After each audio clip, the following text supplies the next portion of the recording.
Arcadian Vanguard presents the Wrestling News in your daily wrestling newscast for Wednesday, August 30th, 2023. Good morning, I'm Mike Sempervive. We begin today with an update on the developing news surrounding CM Punk and Jack Perry.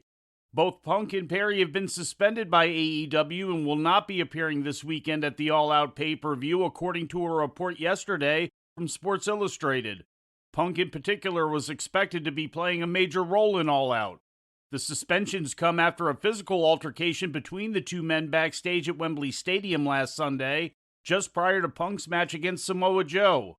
There were conflicting reports on the exact details of the fight and how it started, but a Fightful source indicated with absolute certainty that it ended with Punk choking Perry. According to further details from Brian Alvarez of Wrestling Observer Radio, the fight was broken up by Samoa Joe and occurred close enough to the gorilla position that it was witnessed by Tony Khan. CM Punk received notification of the suspension through his lawyer late yesterday, according to Nick Hausman of House of Wrestling, with Fightful indicating that Punk was not directly contacted about it until after news of the suspensions had already gone public. A report from Pro Wrestling Torch added that Punk had threatened to quit AEW following the incident, but later thought better of it. We'll continue to monitor this story as it develops. NXT was presented last night on the USA Network live from the WWE Performance Center in Orlando, Florida. In the main event, Kiana James emerged victorious from a four-way match with Gigi Dolan, Roxanne Perez, and Blair Davenport to become the number one contender to the NXT Women's title. She is scheduled for a title shot on next week's episode. In opening round matches for the NXT Global Heritage Invitational, Joe Coffey beat Nathan Frazier in Group B, and Butch pinned Charlie Dempsey in Group A. And now, Butch looking for the bitter end! Into the cover, and it is a big end tonight for Dempsey. What a match! Both Butch and Coffey received 2 points to advance. The winner of the round-robin tournament will get a shot at Noam Dar's NXT Heritage Cup. In other results, the Creed brothers were reinstated to NXT as a stipulation of defeating the Dyad in a steel cage match. Dijak beat Eddie Thorpe, and Elektra Lopez and Lola Vice defeated Dana Brooke and Kalani Jordan. In other NXT news, Brian Pillman Jr. has signed a developmental deal with WWE and has officially started under his NXT contract this week, according to a report from PW Insider. Pillman was first seen training at the WWE Performance Center on July 13th, just 2 days after his release from AEW after the expiration of his contract. There is no word on when he might be appearing on NXT television. In ratings news, AEW Collision drew a total audience of 552,000 viewers to TNT last Saturday night, according to WrestleNomics. That number is up nearly 15% from the previous week's total audience of 482,000.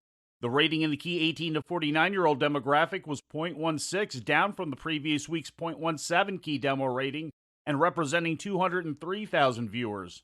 The episode came in 10th place on cable TV for the evening in the key demographic, according to Spoiler TV. That's up from the previous week's number 13 position. And the Cauliflower Alley Club held night one of its 57th annual reunion yesterday at the Plaza Hotel and Casino in Las Vegas. Here are the awards handed out on night one of the Cauliflower Alley Club's banquet, also known as the Bockwinkel Blowout. Ron Simmons was given the Lou Thez Award, inducted and presented by his former tag team partner, John Bradshaw Layfield. Jimmy Hart presented the Nasty Boys with the Tag Team Award. Second-generation wrestler Joe Malenko was the recipient of the Men's Wrestling Award. The Courage Award went to Glow wrestler Patricia Sunny Summerlin for her public battle with colon cancer. The inaugural Independent Wrestling Award was given to Canadian wrestler Rhea Von Slasher. The Real Award was given to Mr. Outrageous Al Burke, who parlayed his wrestling career into a prolific acting career in movies and television. Killer Carl Cox was a posthumous honoree accepted by his son Cody Cox. Also, CM Punk was in attendance and took photos with attendees. Tonight, he receives the Iron Mike Mazurki Award. We'll have more on the Cauliflower Alley Club inductions on tomorrow's newscast. And before we leave you today, we'd like to remind you that however you consume your content, you can find the wrestling news 24 hours a day and 7 days a week across social media. On Twitter, follow us at Wrestling News AV.